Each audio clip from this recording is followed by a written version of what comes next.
de las conclusiones que saque de todo lo que he adquirido bueno, hoy, pero quizás sí, quizás no. Les traje unas placas ilustrativas, un poquito lo que intenté hacer. Tengo que decir que esto está basado en la encíclica, no me basé en notas de la encíclica, sino que me basé en la información directa. Tengo el link a mano por si quieren también a la encíclica en español, publicada por la página del Vaticano.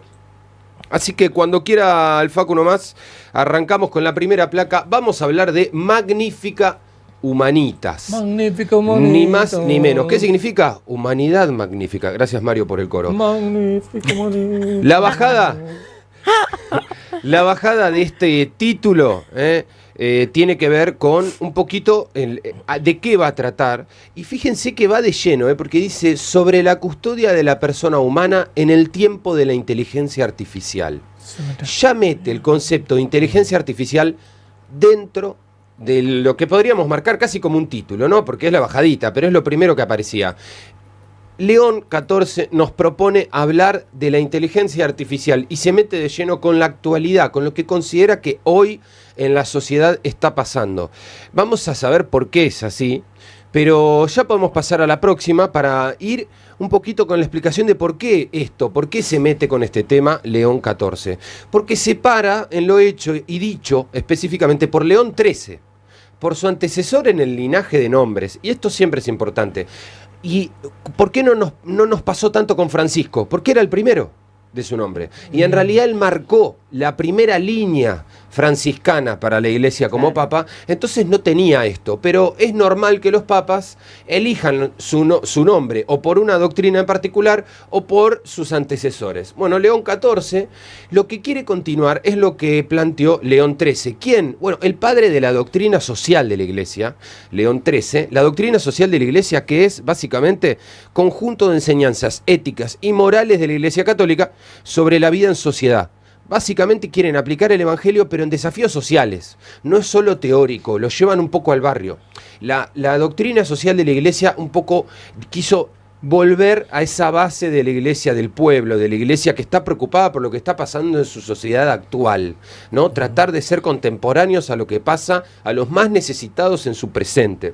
Un poco esa era la idea de León XIII cuando plantea su encíclica. Bueno, León XIV se agarra de eso y tiene una línea muy en sintonía con estas primeras encíclicas. ¿Cuál? Particularmente nuevos asuntos, Rerum Novarum, que es la que planteaba el señor León XIII. Un textual que saco de las primeras interpretaciones, de la primera explicación de León XIV de por qué se para en Rerum Novarum. Él dice, hoy, sin embargo, nos encontramos ante una situación nueva en la que el poder y la omnipresencia de las tecnologías emergentes se entrelazan con el tejido de la vida cotidiana, moldean los procesos de toma de decisiones e inciden profundamente en el imaginario colectivo.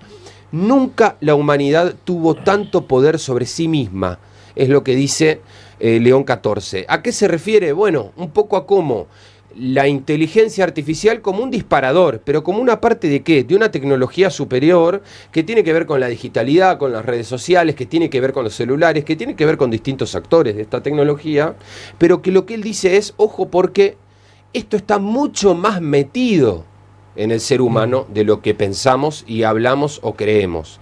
Inciden profundamente en el imaginario colectivo. El imaginario colectivo como este concepto un poco de lo que anda pensando la gente, ¿no? En qué anda rondando, de qué anda hablando, de qué preocupaciones tiene, ¿no? ¿Qué se imagina? Bueno, eso él dice que hoy está directamente modificado por la tecnología y le parece preocupante.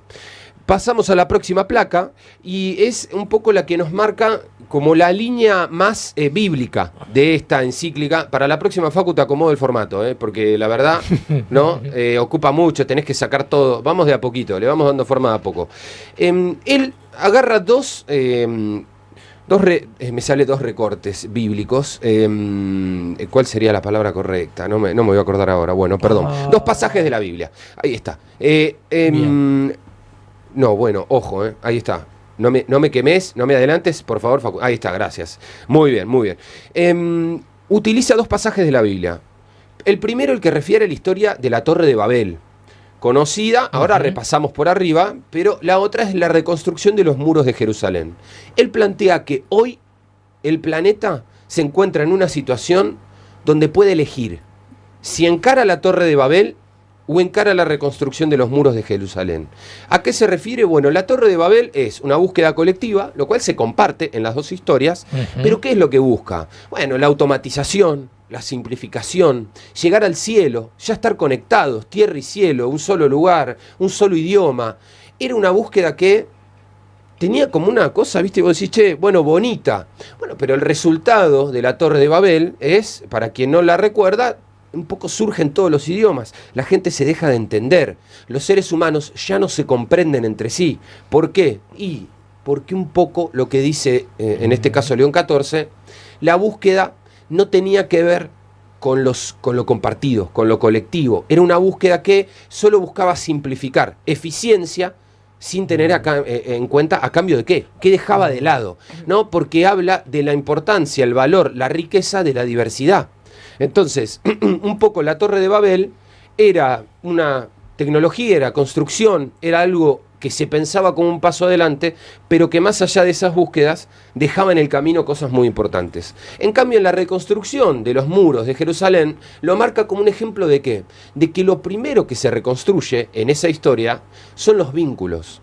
Una persona que se hace cargo de reconstruir Jerusalén después de haber vuelto de muchas guerras, de una ciudad abandonada, destrozada, y no dicen, che, construimos los muros como sea, mañana. No, se acerca casa por casa, familia por familia, comunidad por comunidad, y desarrollan un vínculo que se termina construyendo antes que el nuevo muro. Y habla de eso, antes de poner una piedra, se construye el vínculo. Antes de reconstruir el muro, se reconstruye el vínculo. Por eso un poco lo que dice León XIV como propuesta es, con la tecnología, con esta herramienta, tenemos en manos pensar si queremos solo eficiencia o queremos construir algo desde abajo hacia arriba, ¿no? Con otra base. Un poquito esa es como la diferencia que se marca principal. La comunión, bueno, una palabra también muy ligada a lo católico, pero que tiene un entendimiento también para lo político de esto. Es entre varios. ¿Y hubo alguna respuesta del mundo de la tecnocracia, del papado tecnológico? Llámese Peter Thiel, Elon Musk, Jeff Bezos o quien fuere. Mirá, no vi. La verdad es que no vi. No te quiero mentir que no me puse a buscar, porque hoy hace 2 días que estoy leyendo la encíclica. La verdad que es largo, pero sí puedo averiguar, y es interesante, Mario, porque él se los pone muy de frente, pero hay algo, no los nombra, no nombra a nadie. La verdad es que en eso es muy correcto, es una evaluación. Se dice el pecado, pero no el pecador. Y hay algo de eso, sí, y creo que también eso marca desde dónde lo hace. ¿Y por qué es que yo estoy hablando de esto también sin ser católico? Porque es un puesto político de los más importantes del planeta, y lo hace desde ahí. Y al hacerlo desde ahí, me parece que también lo vamos a seguir. No eliminar la herramienta, que es algo que no podría definir tampoco el Papa, por cierto. Claro, no, ni hablar. Sino, bueno, lo que suele pasar con las herramientas también muchas veces. Veamos para qué la usamos. Claro. La herramienta depende de la mano que la alza, ¿no? Eso mismo que decís, Mario, lo dice el Papa. No, la puta. No. ¡Puedo ser Papa! Mario primero. Me tengo que bautizar antes. Mario. Bueno, es un detalle. Tenés el pecado original, Mario, Tenés el pecado original. Claro. Pasemos a la próxima placa, Facu, creo que era la 4. Porque antes de eso, Mario, porque vamos a pasar, porque es en las próximas, pero hace algo importante que era una de mis preguntas para esto. ¿Qué hace con Francisco? Las primeras encíclicas de los papas también, en general, hacen referencias al papa que se fue, al que dejó. Y hay una referencia directa. Puse ahí incluso la captura, para quien quiere venir a YouTube lo puede ver, esto está acompañado por placas, pero básicamente resalta una parte y dice, como advertía el Papa Francisco, debemos preguntarnos con realismo quién detenta hoy ese poder, hacia qué fines lo orienta. No podemos ignorar que la energía nuclear, este es un textual de Francisco, no podemos ignorar que la energía nuclear, la biotecnología, la informática, el conocimiento de nuestro propio ADN y otras capacidades que hemos adquirido, dan a quienes tienen el conocimiento y sobre todo poder económico para explotarlo, un dominio impresionante sobre el conjunto de la humanidad del mundo entero. Básicamente lo hacen referencia a que, Mario, a esto, es el palo más directo a estos muchachos que marcas vos, a esta tecnocracia. Claro, sin nombre, pero bueno, con estos conceptos. Pero lo dice, el poder tecnológico realmente está queriendo gobernar, ¿no?, el planeta, y lo está haciendo. Lo marca como, además, y me parece interesante que lo que rescata de Francisco es que Francisco no se quedaba callado ante las realidades de la actualidad, justamente, a esta doctrina social de la Iglesia, ¿no? Francisco no es que solo hablaba de cuestiones más teóricas, solo quedaba en valores, sino hablaba de lo que estaba pasando, del entramado social actual y de la preocupación sobre ese entramado, que acá queda marcado en estas empresas tecnológicas. En la próxima placa, Facu, también...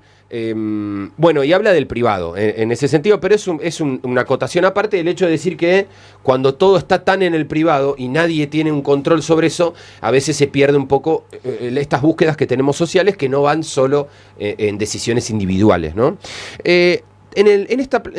También otra de las cosas que habla es de la manera en que consumimos información, de cuánto tiempo tenemos para reflexionar y poder realmente encauzar un poco lo que elegimos hacer en la vida, y que estamos todo el tiempo tapando baches.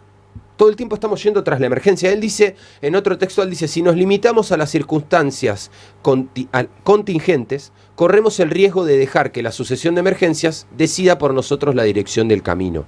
Y se pregunta, León XIV, hacia dónde vamos, hacia qué meta deseamos orientarnos, qué dirección elegir como comunidad humana y como pueblo. Un poco lo que dice es esto: si vos seguís parchando la bici, en algún momento no se va a inflar más. Lo que tenés que hacer en algún momento es cambiar la cámara. Digo, como hay algo de eso, hay un cambio que tiene que ser sustancial. Hay que dejar de pensar y creer que estamos tomando decisiones importantes por pensar parches, curitas, y no en cómo paliamos la enfermedad de fondo. Sí. Bueno, vivimos muchas veces en la política de la coyuntura, ¿no? Bueno, creo que nos pasa mucho. Acá ni hablar. No sí. sé, capaz que en otro lugar no tanto, pero acá ni hablar. Sobre todo en Argentina creo que pasa mucho, y que es uno de los grandes problemas. No discutimos la Argentina de los próximos 50. Creo que uno de los pocos que lo hizo fue Javier Milei, que planteó una Argentina dentro de 50 años. Se animó a decir, en 50 años vamos a hacer esto. Después hay que ver, pero digo, ese es uno de los pocos en los últimos años de la política argentina que ha dicho, para mí Argentina va a ser así, de esta manera. Después pueden estar más de acuerdo o menos de acuerdo, y si realmente está yendo por ese camino, que yo, por ejemplo, creo que no estamos yendo a ser Alemania en 50 años, que es lo que dijo, pero se lo planteó. Vamos a la próxima placa, así me acerco a esto que marcabas vos, Mario, porque es interesante, y también él hace algo que hacen muchos papas, sobre todo en las primeras encíclicas, y que es que desde la Iglesia ofrecer alguna disculpa, ¿no? Revisar el revisionismo histórico también de cómo fue. Y en particular eligió algo que tiene mucho que ver con la encíclica, y que es, pidió perdón por no dijimos nada cuando andaban traficando esclavos. Acá andaban vendiendo gente adelante nuestro, mucha gente seguramente que ha participado como parte de la institución de la Iglesia a lo largo de los años ha tenido que ver directa o indirectamente con ese tema. Él pidió disculpa por el comercio de seres humanos. Bueno, sigue siendo actual, te digo. Bueno, ¿por qué? Porque él habla de quiénes, de los esclavos digitales. Entonces también va por ese lado. Atención a los esclavos digitales. Este momento exige palabras capaces de captar la atención, dice. ¿Por qué? Por decir esclavos. Yo sé que estoy diciendo algo fuerte, dice León XIV, pero lo estoy diciendo fuerte porque si no acá nadie da vuelta a la cabeza. Nadie se hace cargo, ¿no? Las palabras suaves no son para este momento. Y también habla de cómo se mide la calidad de una civilización por cosas muy materiales, ¿no? Por cosas que no son importantes. Y se pierde la capacidad de reconocer en el otro un rostro y no solo una función, no un número. Cuántas interacciones puso, cuánto dinero, cuánto PBI tiene un país, y no que otros valores que son quizás más importantes. Pasamos a la próxima placa entonces. La tecnología, Mario, como herramienta. Eso es lo que dice León XIV. La tecnología como herramienta.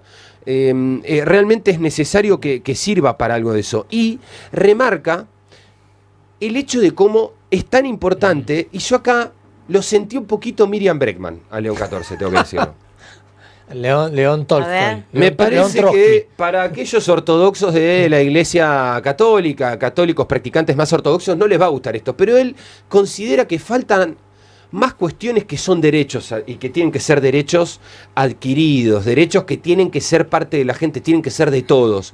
Algoritmos, patentes, plataformas digitales, infraestructura tecnológica y datos. León 14 plantea que los datos tienen que ser de todos. No pueden hoy los datos digitales de las personas pertenecer a algunos individuos. Sí, no era una commodity que maneja una gran empresa nada más. Exacto, él considera que es de todos. Ahí se paró y aplaudió Miriam Bregman. Educarnos en el ayuno de la IA. Atención a ese concepto. Y él está bueno, Mario, en que dice, no por temor ludita. En esto te respondo a vos. ¿Qué es el temor ludita? Los luditas eran una organización que surgió en la época de la Revolución Industrial, que decían que tenían un líder que en realidad parece que era un nombre que impusieron para echarle la culpa a otro, que era Ned Ludd. Entonces decían, ¿quién fue el que destruyó esto? Fue Ned Ludd. Era como un Robin Hood inventado. Claro. ¿Quiénes hacían esto? Los hilanderos británicos, sobre todo. Porque destrozaban las máquinas que sentían que les iban a quitar el pan que llevaban a su mesa. Básicamente. Porque había una revolución que implicaba un avance en la sociedad, pero que atentaba contra aquellos que vivían de sus manos y de sus hilados comunes. Los luditas iban contra la tecnología. Básicamente. Más o menos eso, ese es el concepto de los luditas. Y él, León 14, lo marca. Dice, yo no estoy yendo en contra de la inteligencia artificial. No quiero que la destruyan. Lo que digo es, no quiero ir en contra del celular, de internet. Lo que digo es una gran herramienta. No se está usando bien o no se está controlando bien su uso. Esas dos cosas es lo que marca. Claro. Esto no es ludita, yo no quiero evitar la tecnología. Además el riesgo de concentración. Bueno, es a que través de la tecnología. Es que lo marca, y ahí también podemos pasar a la próxima placa, porque... no, pero creo que me falta alguna, ¿puede ser? ¿O ya estamos en la 9? Me parece que me faltaba alguna. Pero, básicamente, un poco lo que nos dice es que... pero ponele... esta es la que yo no había visto todavía, la quería comentar. Él un poco lo que dice es, Mario, respecto a lo que vos marcabas, es que la tecnología no es una solución a los problemas de la humanidad por sí sola. Él dice, como tampoco es un mal en sí solo. Concretamente, no es neutral tampoco. Ese es el tema. Él dice, no es todo mal o todo bien, pero tampoco es neutral. Tampoco es la tecnología, es algo que está ahí y listo. ¿Por qué? Porque toma el rostro de quien concibe, financia, regula y utiliza esa tecnología. Entonces lo que nos dice también en esto León 14 es, Facebook no es ni malo por sí solo, ni bueno por sí solo. Representa un poco los problemas que tiene Mark Zuckerberg para con su vida y para como él considera la sociedad. Y eso hay que tenerlo en cuenta, porque Facebook no es la sociedad en sí. ¿Por qué? Porque quien lo regula, quien dirige todo verticalmente, es una persona, es un individuo. Puede tener un montón de procesos esa decisión, pero es individual. Y él un poco lo que dice es, entonces, esa tecnología de esta manera depende de una sola persona. Y eso no es necesariamente bueno. ¿Por qué? El riesgo de la deshumanización. La pretensión de un lenguaje único, este es otro textual, incluso digital, capaz de traducirlo todo, incluso el misterio de la persona, en datos y rendimientos. Eso es la deshumanización para León 14. Decir... solo somos un número, en todo. Porque, ¿se acuerdan que decían que un poco el tiempo es oro? Digo, esto empezó hace un rato ya, el tiempo es oro, después que el cliente siempre tiene la razón, después de que un poco somos lo que consumimos, un poco... Venimos hace años con una bajada muy filosófica que se inmiscuye en el inconsciente colectivo y en un poco lo que piensa la gente, y nos trae esto de somos números. Hoy es súper exagerado. Hoy somos 2 segundos que tardamos de más en un reel. Y eso es un registro de un dato. Y ese dato implica qué reels nos van a mostrar a nosotros en Instagram, por ejemplo. Hoy somos la cantidad de veces que hicimos clic en una publicación. Hoy somos un nivel de datos que ni sabíamos que podíamos ser. Hoy somos datos que ni siquiera nosotros tenemos sobre nosotros. Y en ese sentido, ahora sí, Facu, porfa, la última, y cerramos. Se refiere a una parte importante, y que es la tecnología incorporada como herramienta de guerra, y lo plantea como uno de los grandes problemas y bien concretos a resolver ya. Y en este ¿y qué hace? Lo cita a Tolkien. Muy interesante, a quienes hemos leído El Señor de los Anillos, es súper interesante. Esto es una frase de uno de los personajes del Señor de los Anillos, que dice lo siguiente: no nos atañe a nosotros dominar todas las mareas del mundo, sino hacer lo que está en nuestras manos por el bien de los días que nos ha tocado vivir, extirpando el mal en los campos que conocemos y dejando a los que vendrán después una tierra limpia para la labranza. lo que nos invita a hacer León XIV es algo con lo que yo particularmente estoy de acuerdo y que es volver a atender a las comunidades. Volvamos a concentrarnos en nuestras familias, en nuestros barrios, en la manzana de casa, en lo que está cerquita, en la comunidad, en el club, en las chicas de Zumba. Volver a centrarse en esos espacios, dejar de ahogarnos en mareas que nosotros no controlamos, no vamos a controlar y que realmente no importa que nos centremos en eso para lo que es valioso en la vida. Después nos va a influir, seguro, pero hay que volver a centrarse en las cosas importantes y en lo chiquito. Y en eso hablaba de la guerra como ningún algoritmo puede hacer que la guerra sea moralmente aceptable. Él no dice que tiene que haber guerra, que la guerra sea distinta, pero él dice, ya hoy ni siquiera se hacen cargo de la gente que matan, porque la mató un algoritmo. Y le endilgan a un algoritmo la decisión de una muerte. Y hay popes, hay jefes de la guerra que deberían ser responsables y hoy no lo están siendo, porque están matando gente sin rostro a otra gente sin rostro. Un poquito, un detalle de una encíclica más larga, pero que les quería traer de uno de los personajes políticos más importantes del planeta, por lo menos por ahora, como es el Papa, en este caso León XIV. Bueno, me parece que mejor tema no podría haber tocado en esta encíclica, ¿no? Que es absolutamente la actualidad.